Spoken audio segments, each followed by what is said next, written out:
আজকে আমি এই তেলের পাম্পে তেল নিতে আসছি।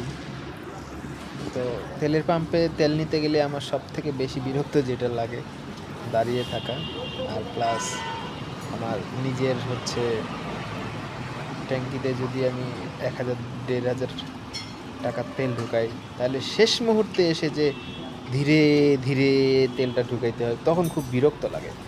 এই জন্য আমি করি কি, বেশিরভাগ সময় কম টাকার তেল ভরি, বিশেষ করে ১,০০০ টাকার মধ্যেই হচ্ছে আমি স্টিক থাকি, এর বেশি মুহূর্তে চাই না।